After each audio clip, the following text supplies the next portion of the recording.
Salut à tous, c'est Anto. Je vous retrouve aujourd'hui pour un nouveau case study et une nouvelle interview avec un projet tout à fait inédit, la mise en place d'un mur interactif pour la maison de la vache qui rit. Pour la mise en place et l'explication en détail de ce projet, j'ai eu le plaisir d'accueillir le studio Cher Ami en interview. Voici leur portrait.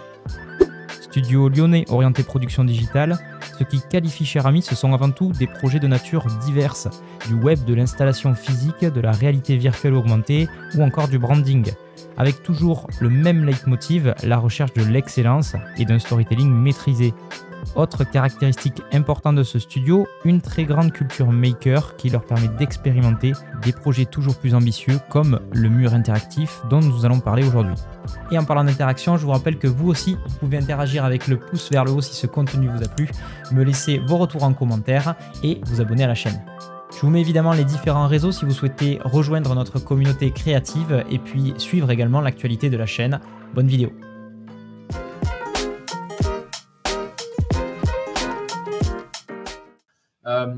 Rapidement, avant qu'il vous explique tout ça, mais on avait fait un pitch à l'époque pour faire une application pour les enfants, pour ce musée donc, qui est à Lons-le-Saunier. Et on était contre Merci Michel, en l'occurrence, et puis McMeeple, je crois. Okay. Et malheureusement, on était au coude à coude avec Merci Michel, et puis tant mieux pour eux, ils ont gagné cette application qui a été faite du coup pour le musée.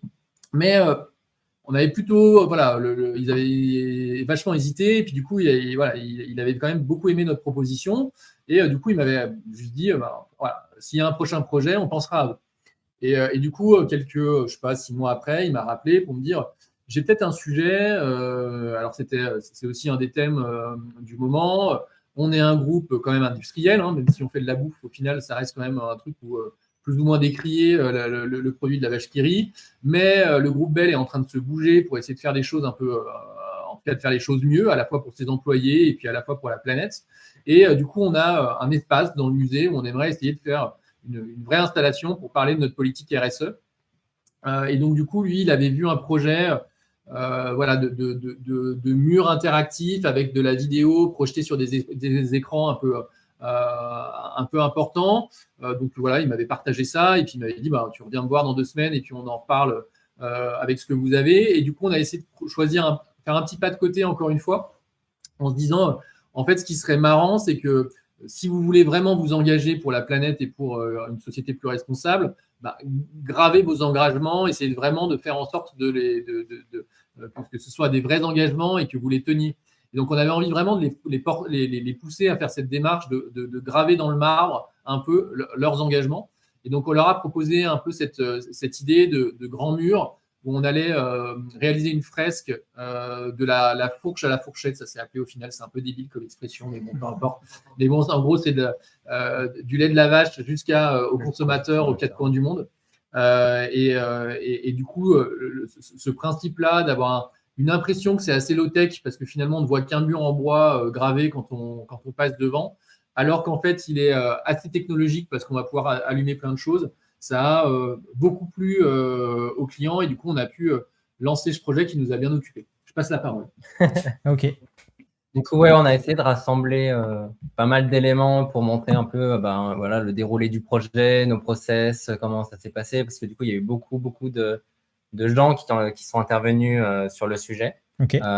Et donc, du coup, on va essayer de faire ça dans l'ordre, mais voilà, ça commence par faire des schémas. Donc, on récupère voilà, tout simplement de ce genre de choses où on a voilà, l'espace qui sera dédié au plan du mur, qui existait, je crois, déjà de base. Ouais, le mur existait. Après, c'était juste autre chose qui était présenté dessus. Et au début, nous avait proposé que le mur du bas. Et puis finalement, on a réussi à récupérer les 2 murs parce qu'on avait besoin de place. Mais c'est assez important le plan parce que du coup, il faut avoir voilà, l'espace entre les 2 murs, si on veut mettre de l'électronique, etc. Donc, ça fait partie forcément des contraintes. Parce que, alors là, chose un peu inédite par rapport à ce qu'on a l'habitude de voir nous, c'était du coup une vraie installation physique, on est d'accord? Ouais, complètement. On a des panneaux en bois de 2,50 m de haut. On en a une dizaine et du coup… Une installation qui fait 15 mètres. Ouais, c'est ça. Ça fait 15 mètres de long. Donc, il y a… Et du coup, il y a 4 projecteurs qui doivent… 3 projecteurs. 3 projecteurs qui vont projeter différentes petites vidéos qui vont se déclencher à la pression et à la proximité devant le mur. Ok. Et qu'on a réparti sur ces 10 mètres de long. Ok.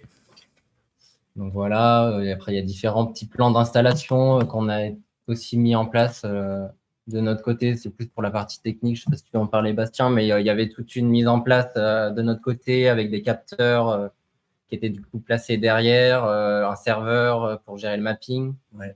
En fait, ouais, la contrainte, ouais, justement, c'était que de ne pas avoir de boutons, vu que c'est des murs gravés, et qu'en fait, les projections allaient animer les gravures, justement, où il y avait tout le cheminement, du coup, comme disait JF, de la fourche jusqu'à la fourchette. Et nous, du coup, sur chaque partie du mur, on avait juste des petits endroits, on vous montrera après, on avait les mains, et en fait, quand tu appuies sur le mur, bah, va y avoir un mapping qui va se créer en fonction. Et du coup, il y a un aspect vraiment intéressant, c'est-à-dire que c'est un aspect vraiment magique, où tu ne vois pas en fait ce qui se passe derrière, mais tu touches le mur, et du coup, les projecteurs vont réagir en fonction. Et ouais, après, bon, on pourra parler de vidéo. du Ça fait après. un autre schéma Ouais. avec le plan de câblage, mais ouais, c'est pour montrer un petit peu l'envers du décor, justement, t'en parlais. C'est vrai que quand on voit le mur, on ne voit pas grand-chose, et au final, il y a pas mal de trucs derrière. Ouais, il se passe beaucoup de choses derrière, on pourra détailler après. Donc voilà, ça c'était pour la partie un peu technique, mais on en reparlera. Et puis après, très rapidement, on fait des petits schémas de zoning, parce que du coup, il y a eu un très très gros boulot côté horreur, que je vois d'ailleurs dans le chat, mais avec le client et aussi avec un concepteur-rédacteur où il a fallu créer et rédiger les contenus, voir sur le mur ce qu'on allait raconter au fil de l'avancée de l'utilisateur, du consommateur, du En visiteur. gros, on a eu une centaine de pages qui étaient leur Bible RSE et il fallait essayer de faire en sorte que ces 100 pages elles soient à peu près résumées dans un mur. Ouais, exactement. Donc il fallait être schématique. Une petite question juste que je me pose, parce que sinon je me connais, je vais oublier. Au début du projet, est-ce que c'est quelque chose sur lequel vous aviez déjà de l'expérience? Parce qu'en fait, finalement, là, on n'est pas dans un cadre web, donc il y a quand même je dirais, il y a quand même tout un tas de contraintes physiques. Je sais pas, le fait de travailler sur des panneaux en bois, etc., etc. Du coup, comment vous avez fait? Est-ce que vous avez traité ça en collaborant avec d'autres corps de métier? Vous avez externalisé ça? Ou vous, peut-être, vous êtes bon en bricolage? Je sais pas. C'est une bonne question. On avait fait un projet qui était pour Action Innocence, qui est une assoce en Suisse, du coup, qui était autour du harcèlement à l'école, où l'idée était de graver sur des bureaux les différents messages de harcèlement, en tout cas, d'alerte que peuvent avoir des élèves dans une classe. Et du coup, on avait fait cette installation-là. Et après, du coup, pour le coup, c'était de la réalité augmentée. Hein. En gros, tu avais le bureau et puis après, tu passais ton téléphone et l'animation, la gravure s'animait. Et du coup, c'est vrai que ça nous a mis un premier pied dans le. On a rencontré un menuisier qui était plutôt cool, qui faisait des gravures qui étaient plutôt sympas. Et du coup, après, c'est un peu comme ça que ça fait le truc. On avait quelqu'un dans l'équipe qui s'appelle Valentin, qui est plus qui est plus dans l'équipe maintenant, mais qui était et qui est devenu menuisier. Bon, enfin, en tout cas, qui est parti. Qui est en train de faire une formation à Bélier. Il a pris goût au projet. Ouais, complètement. Non, il a toujours aimé bricoler. C'est vrai qu'on avait des gens dans l'équipe, au moins une personne. Assez manuel, qui était très manuel, qui aimait faire des installs déjà à côté, qui pouvait être développeur d'un côté, mais aussi qui pouvait appliquer ce développement à autre chose qu'à du web. Et Valentin, il avait ce truc-là, notamment de pouvoir, je sais pas, faire une boîte sur laquelle il allait foutre un petit ordinateur dedans et programmer un petit programme qui allait faire que quand on appuie sur un bouton, il y a un petit papier qui s'imprime. Et voilà, il était vraiment dans ce genre d'installation un peu popole. Et c'est pour Chermi, c'était parfait aussi. Parce que, tu vois, là, on avait clairement besoin de quelqu'un comme ça aussi pour faire ce mur. Typiquement, les premiers tests, c'était ça. Je peux partager l'écran, mais en gros, le premier proto vraiment pour commencer à voir comment on allait gérer la pression. Il y avait même la musique. Aussi, mais tu l'as peut-être pas en retour. Mais du coup, c'était assez chouette de voir ça effectivement prendre forme et avec les premiers tests pour voir comment on allait. Tout ça allait fonctionner. Combien de temps pour prototyper déjà quelque chose d'un peu fonctionnel déjà de base?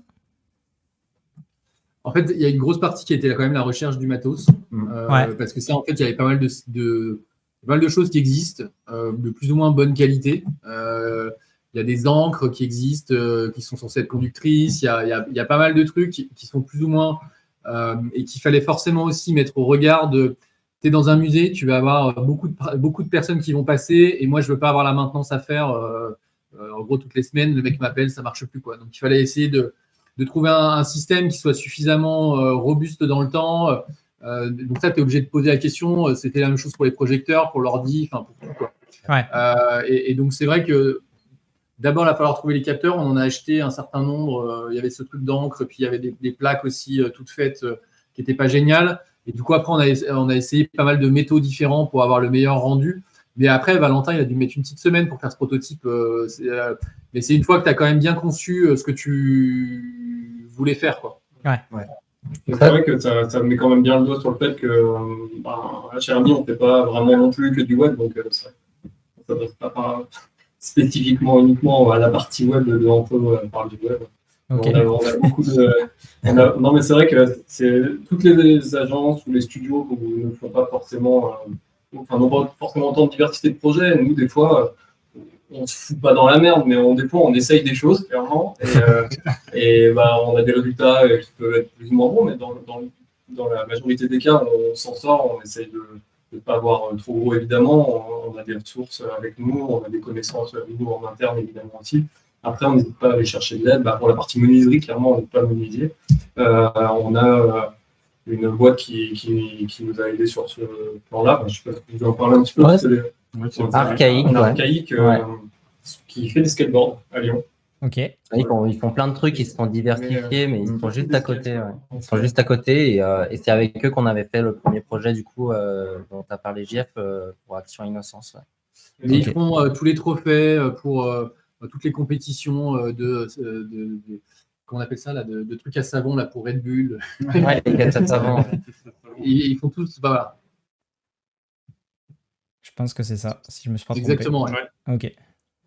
Ouais, donc toujours dans cette démarche éco-responsable, etc. Donc ça colle bien, quoi. C'est vraiment par rapport à, comment dirais-je, à la démarche aussi que vous aviez. Je sais pas si c'était volontaire ou pas.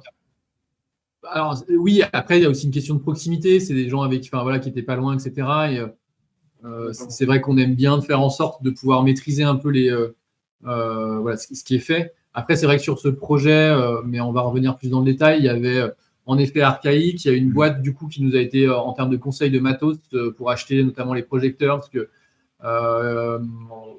Yannis s'est passé rapidement, mais il y avait des problématiques d'installation du projecteur, d'une parce que le sol bougeait un petit peu parce que c'est sur un étage et qu'il fallait éviter d'avoir des vibrations. Ouais. Ensuite, on ne pouvait rien placer au plafond, et donc il fallait des courtes focales très particulières avec une certaine définition. Enfin bref, voilà. Donc on a été aussi accompagné par cette boîte-là qui était utile. Et puis après, il y a Donatel, on va arriver dessus, qui est plutôt l'illustratrice. Ok. Non, mais après, oui, je peux montrer différentes installs qu'on a fait dans nos bureaux. C'est vrai qu'on a été très vite submergé, entre guillemets, par l'installation dans nos anciens locaux. Et du coup, pour tester, on a dû forcément faire des tests de mapping et donc, du coup, installer les vidéoprojecteurs qui pesaient une tonne et tout. Donc, ça nous a fait un petit peu peur quand on les a installés dans le bureau, mais ça s'est bien passé. Et ouais, on a fait tout un tas de tests justement pour bien caler les vidéoprojecteurs qui se juxtaposent comme il faut parce que du coup, on allait en avoir besoin pour mettre les vidéos. Et puis forcément, on a mis des vidéos qui étaient entre les deux vidéoprojecteurs, donc il fallait bien que ça boucle au millimètre. Et puis après, ça a vite...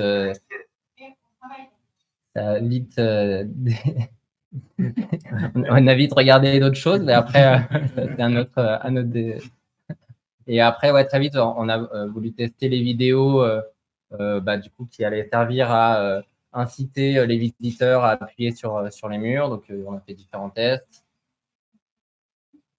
En termes de couleur, en termes de luminosité, il y avait pas mal de challenges parce que du coup, on allait dans un musée avec de la lumière, etc. Donc, il fallait que ça soit suffisamment lumineux.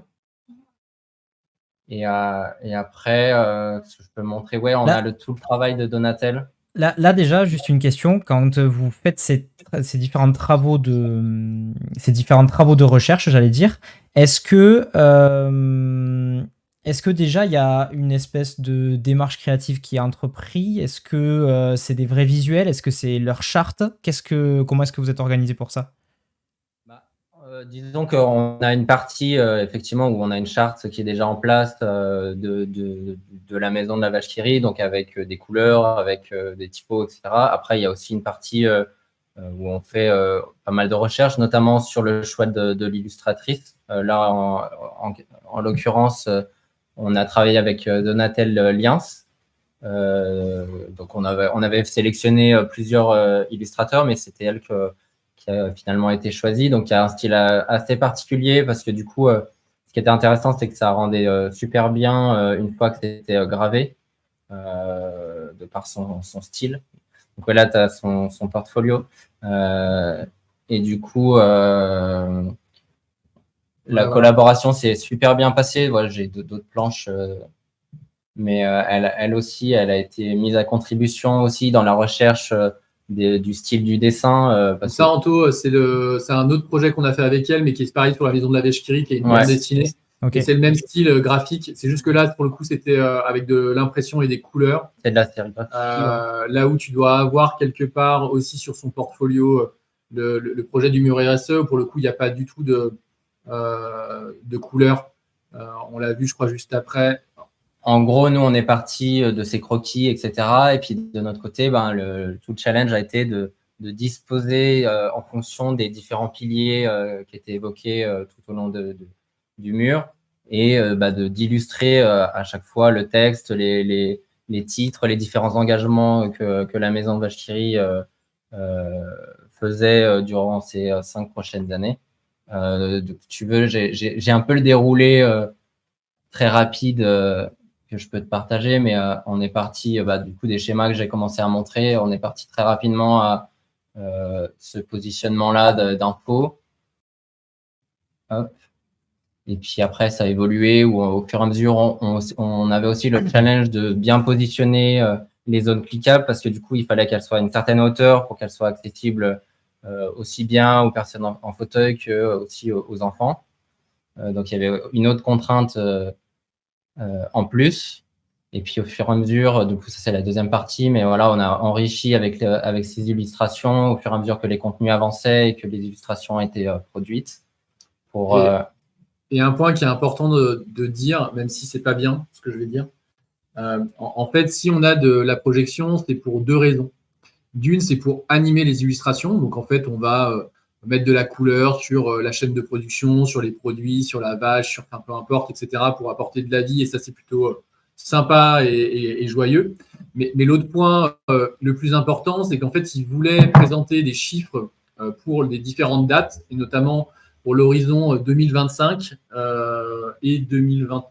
2020-2025. Ouais, c'est 2020 et 2025. Ouais. Mais comme on est dans un groupe avec des politiques RSE qui évoluent et des chiffres qui sont parfois atteints, parfois ne sont pas atteints, ils voulaient pouvoir avoir un espèce de back-office dans lequel ils puissent mettre à jour le fait que ça devienne 2030 ou que le chiffre évolue. Ouais. Et donc, c'est pour ça qu'il y a une partie des informations qui est projetée.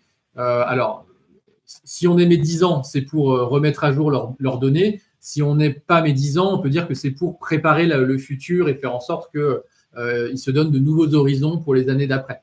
Mais en tout cas, c'est vrai que c'est pour ça qu'il y avait ces zones de texte qui allaient être mises en place et puis aussi là où on raccorde un peu avec le web d'une certaine manière, c'est qu'on a cette petite interface pour pouvoir mettre à jour certains textes et données qui sont animés quand on clique dessus.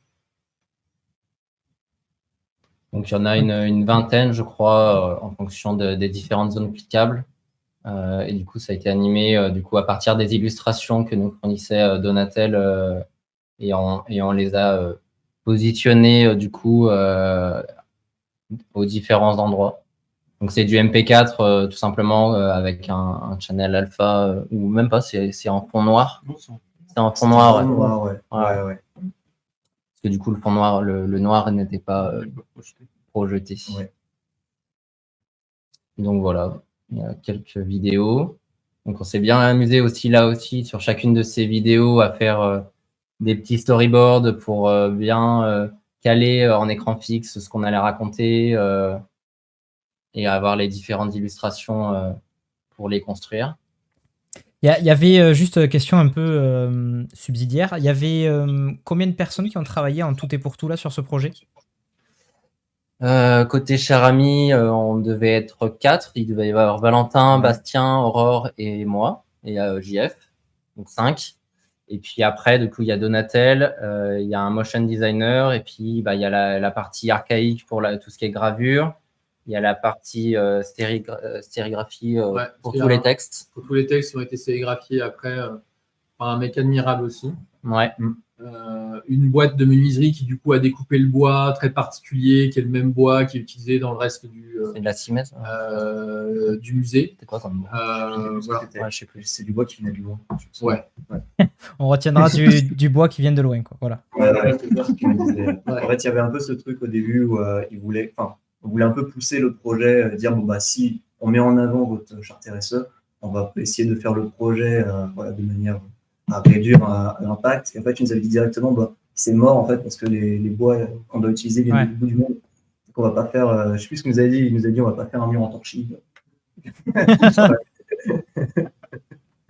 Ok.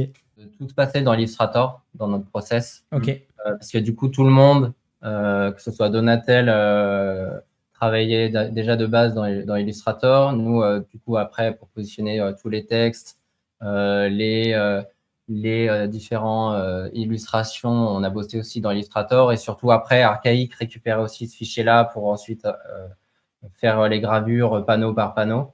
Et après, l'entreprise qui s'est occupée de la sérigraphie a aussi récupéré des fichiers Illustrator. Donc, ça tombait plutôt bien. Il n'y avait pas forcément besoin de convertir des fichiers. Ça allait bien plus à tout le monde. Et une fois que tout est fini, du coup, on passe à la gravure. Donc, on est allé du coup chez Archaïque pour voir comment c'était fait, s'assurer que tout était OK niveau calage, parce que du coup, les panneaux étaient côte à côte et du coup, il fallait que les illustrations s'enchaînent bien, qu'il n'y ait pas de petits accros. Donc, il y a eu tout un travail de leur côté de ponçage, vernissage de chaque panneau, où ils ont gratté aussi chaque illustration pour qu'elle soit bien propre, etc. Et du coup, une fois que toute cette opération est faite, du coup, c'est revenu dans notre bureau pour que, une fois encore, on fasse des tests plus poussés en termes de calage pour que chaque vidéo arrive aux beaux endroits dans les espaces qu'on avait décidé qui étaient dédiés à chacune des vidéos. Là, t'as pas tellement le droit à l'erreur en quelque sorte quand t'envoies ça. Non, clairement pas. Pas du tout.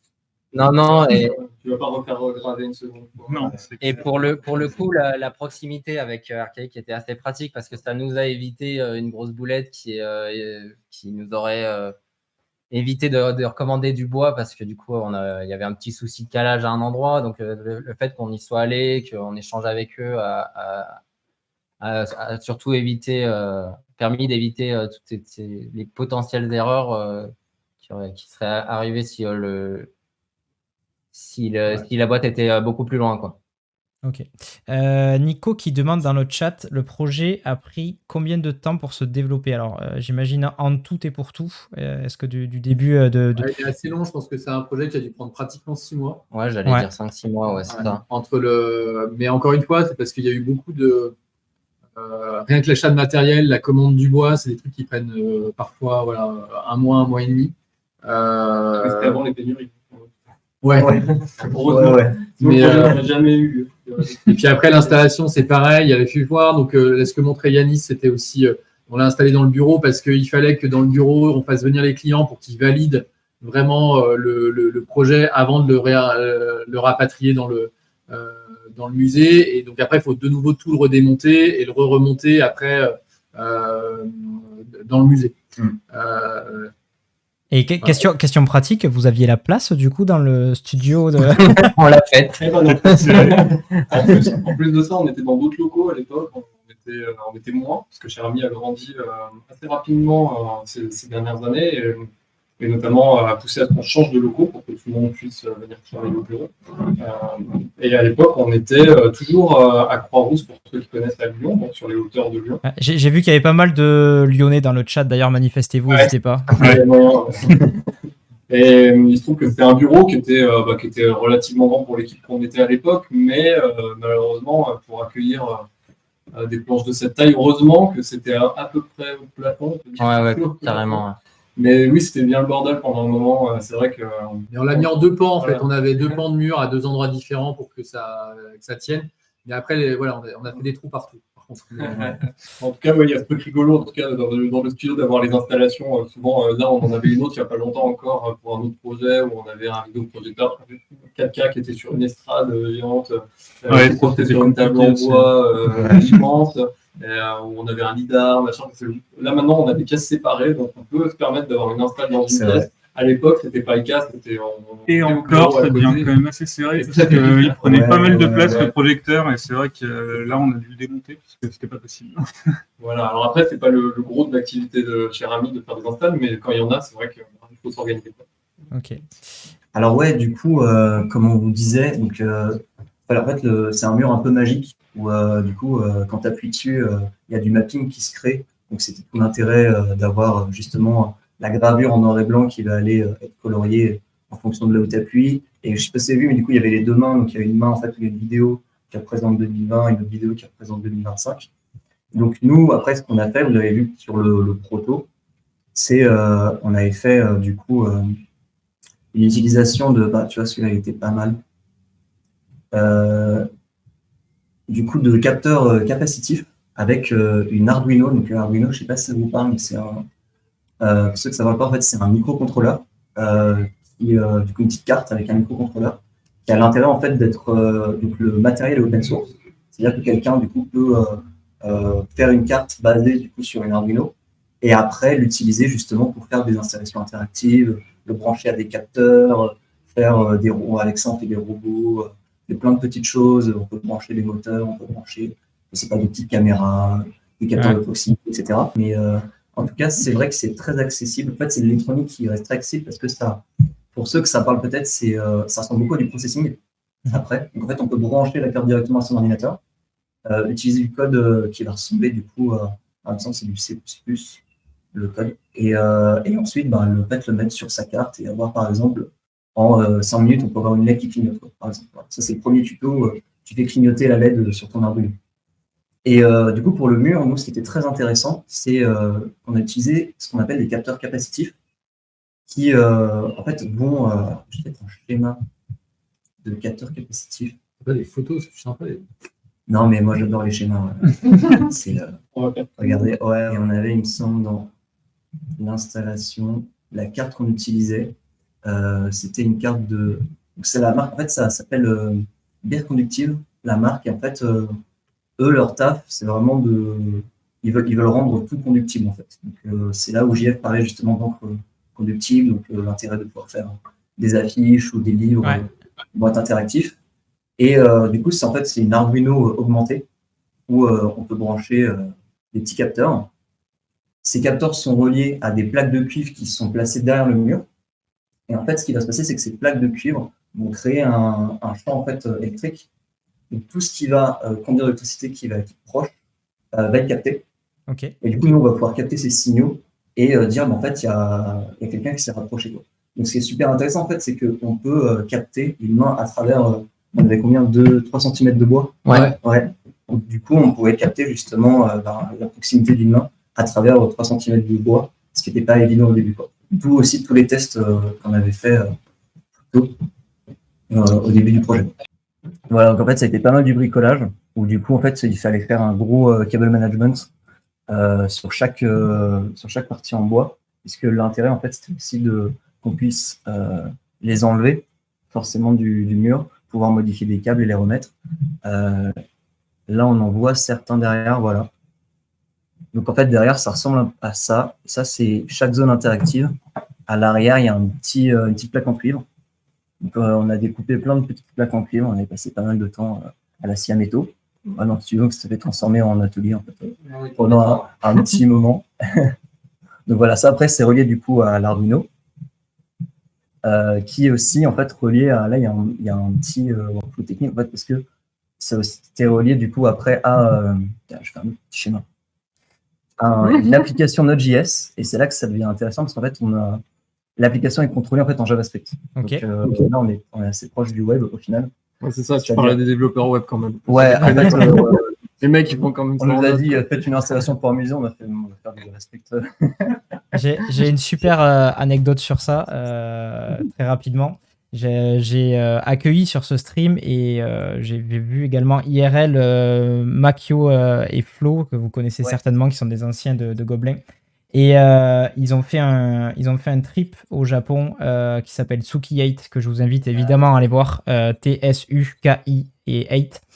Et en fait, ce qu'ils expliquaient, il y a une super vidéo du gros, le gros, c'est le Graphic on the Web, donc c'est un festival organisé par Nicopter sur Paris, où ils expliquent en fait très très bien ça, et ils disent que même leurs outils en fait pour débugger ou pour faire du projection mapping, tout était codé, c'était que du pur web en fait. Et je trouvais ça complètement dingue en fait de te dire que le web aujourd'hui, notamment grâce à JavaScript, à des technos comme Node, etc., des météores, des choses comme ça, c'est vraiment, tu peux l'utiliser partout, quoi. Bah, c'est ça, c'est que tu as un langage qui a un typage très dynamique, tu peux faire un peu ce que tu veux, tu n'as aucune restriction. Si tu ne fous pas toi-même tes garde-fous, en fait, tu n'en as pas vraiment. Donc ça te permet d'aller très vite, de faire vite des protos. Et c'est ça qui a rendu, à mon avis, JavaScript très populaire aussi, c'est que très vite, tu fais quelque chose, en fait, réellement. Contrairement à d'autres langages qui va te mettre des warns dès que tu écris pas une virgule correctement ou autre chose. Et c'est toute la faiblesse de ce langage également. C'est ça qui est assez dangereux, et c'est pour ça que les garde-fous, il faut les mettre quand même très très vite quand on veut l'utiliser en production, ce langage. Ne pas hésiter à, je sais pas, nous par exemple, on travaille beaucoup, essentiellement même avec TypeScript. Après, on peut rajouter du linter, évidemment. Mais après, chaque équipe a sa stack et sa manière de travailler. Néanmoins, JavaScript, faut vraiment avoir conscience que c'est pas le langage qui est le plus safe au monde, ou alors il faut vraiment très bien le connaître. Et même quand on le connaît très bien, on peut faire évidemment des erreurs. Il y a énormément de choses qui sont tolérables dans JavaScript qui ne le sont absolument pas dans d'autres langages comme la conversion de type ou autre. Enfin, des choses, quand on regarde un peu je sais pas, il y a une image qui était géniale, complètement what the fuck, que j'ai repartagée sur un Slack il n'y a pas longtemps, où on voit que tu peux concaténer une chaîne de caractères avec un number et il n'y a pas de souci, ça fonctionne. Enfin, tu vois, t'as des trucs. C'est vraiment, tu fais string plus number et c'est OK, quoi. Tu vois, il te ressort un résultat, quoi. Et ça, c'est carrément pas acceptable en fait pour une application en prod pour beaucoup de développeurs qui viennent pas du web, notamment. Bon, après, c'est vrai que le côté que je trouve intéressant, c'est le fait que finalement, tu as la possibilité, quand tu veux t'amuser, quand tu veux bidouiller. Après, c'est clair que dans un contexte de prod, c'est complètement différent. Mais du coup, de fait, je pense qu'il y a beaucoup de gens qui s'amusent et qui, de ça, font des nouvelles découvertes et font des choses encore plus cool qui vont donner des idées. Et après, évidemment, petit à petit, quand tu passes en contexte prod, là pour le coup, il va falloir être plus rigoureux, comme tu l'as dit. Ouais, bien blinder sa méthodologie et puis bien être au courant de ce qu'on fait, quoi. C'est ça le problème, c'est que ça marche très vite en fait. Et on ne sait pas si ça marche sur un bug ou si ça marche. Voilà. Donc on essaye d'être très vigilant à ça, notamment avec les juniors qu'on accueille qui très vite font des choses qui fonctionnent, mais sans savoir vraiment pourquoi ça marche. Des fois, hein, bien sûr. Parfois, on accueille vraiment des gens qui sont très très avertis sur le sujet. Okay. Mais en fait, ce qui est intéressant, c'est justement la pipeline qu'on avait. Ouais, carrément, mais vas-y. En fait, du coup, forcément, on s'est dit, nous, on sait faire du JS.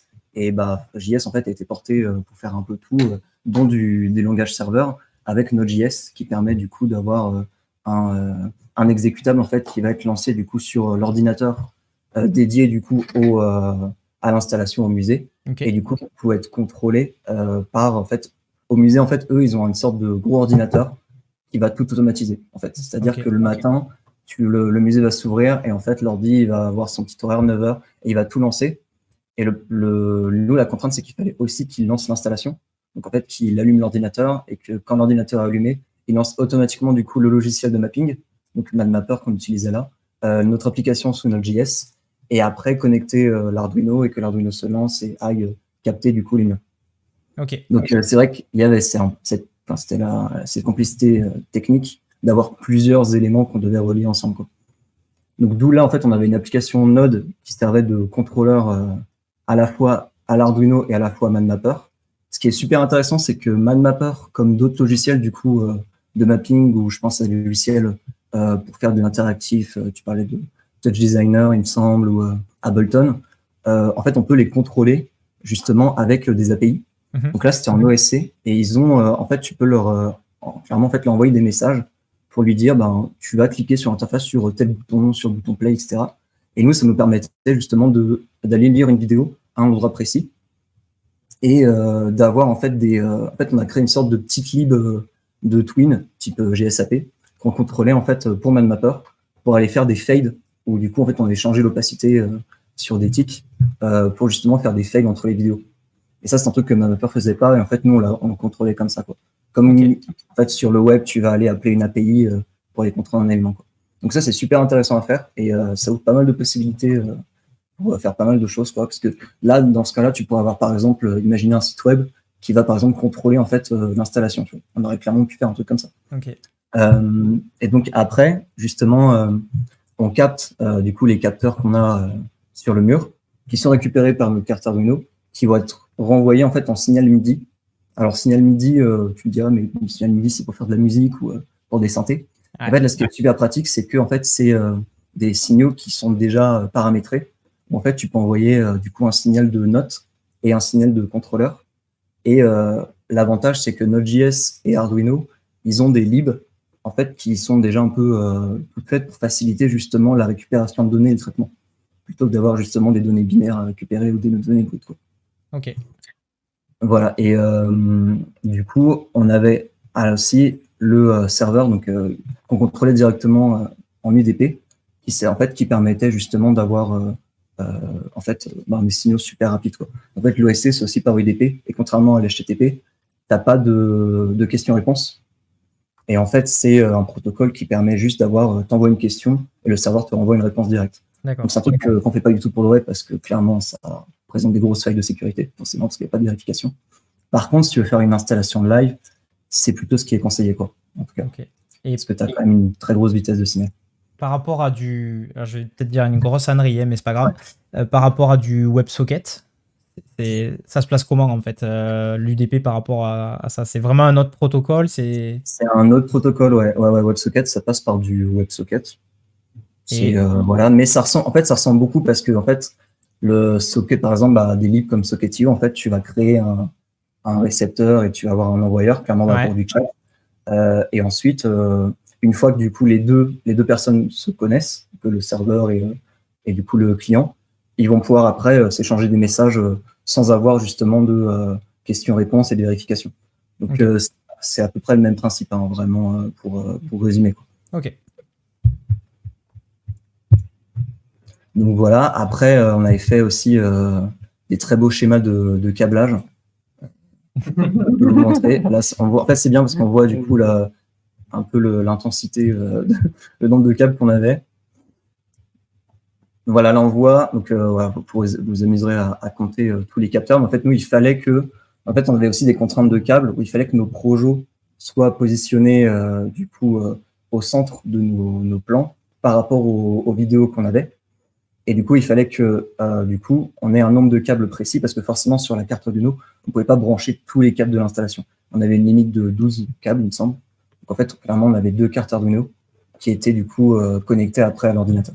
Et d'ailleurs, anecdote, en fait, du coup, on avait fait les tests à Cher-Ami, donc sur les murs, avec du coup les projecteurs. Je sais pas si vous avez vu de la vidéo qui était reculée par rapport au mur. En fait, on peut les avancer. Et du coup, on s'était dit, sur une installation de 40 mètres, on va prendre des câbles HDMI de max 5 mètres. En fait, arrivé sur place, on avait à peu près 3 jours pour installer. Et en fait, on s'est rendu compte que il y a un des câbles, en fait, on devait plus reculer les projecteurs par rapport du coup à ce qu'on avait testé à Cher-Ami. Et en fait, il y a un des câbles qui était trop court pour l'installer, quoi. Donc en fait, là, c'était un peu la panique. Okay. Et on avait dû aller c'était à Lons-le-Saunier, on avait trouvé un revendeur de bureautique qui nous avait filé un câble avec un adaptateur, mais c'était un câble de 6 mètres de long, quoi. Mais c'est un truc que tu trouves pas, quoi. Et c'était juste ça, en fait, parce qu'on avait fait des tests dans d'autres conditions et que là, en fait, il fallait qu'on recule les capteurs, quoi. Ouais. Donc, ouais. Donc il y avait pas mal de choses à anticiper là-dessus, quoi. Ouais. Peut-être montrer une image du système final et puis passer à l'autre proche. Yes, carrément. Voilà, ça donne une fois tout ça mis en place. Et du coup, on a eu la chance de pouvoir venir au musée, ce qui n'était pas forcément gagné, parce que du coup, on était en pleine période Covid. Du coup, pour l'installation, c'était effectif réduit. C'était forcément encore accessible à la visite. Est-ce que, suite à ça, du coup, vous avez fait d'autres projets de ce type? Est-ce que vous avez d'autres clients qui vous ont appelé? Peut-être vous avez des retours suite à ce projet-là qui aurait eu un écho, en fait, finalement? Ouais, c'est un projet, quand on le montre, il plaît bien, globalement. Et c'est vrai qu'en effet, derrière, on a fait un autre projet avec de la projection pour une marque de parfum, où là, pour le coup, c'était rendre une table interactive. Alors, la technique était différente parce que... avec un lidar, donc un laser, juste pour détecter les clics qui tournaient en permanence. Et du coup, on pouvait intercepter le laser pour avoir la position de ton doigt en centimètres et la reprojeter sur justement une appli. Donc, ça a été une autre techno, mais en tout cas, c'est le projet du mur de la vache qui rit qui avait plu et qui, du coup, nous a intéressés en disant en fait, on peut rendre n'importe quoi interactif et finalement, en fait, et pour le coup, ça, c'est assez un des mots-clés, enfin, en tout cas, d'un des mots d'ordre studio. Finalement, la technique, on s'en fout un peu. Pour le client, il a l'impression que c'est le même projet entre la table interactive et le mur. Alors qu'en fait, en termes de technologie, ça n'a strictement rien à voir. Mais pour lui, il s'en fout, l'histoire, il a l'impression que c'est un peu la même. Et ça, c'est assez agréable, en fait, d'avoir cette espèce d'impression où, ouais, la techno, c'est un truc, mais finalement, c'est le ressenti que tu en as qui te marquera et dont tu te rappelleras.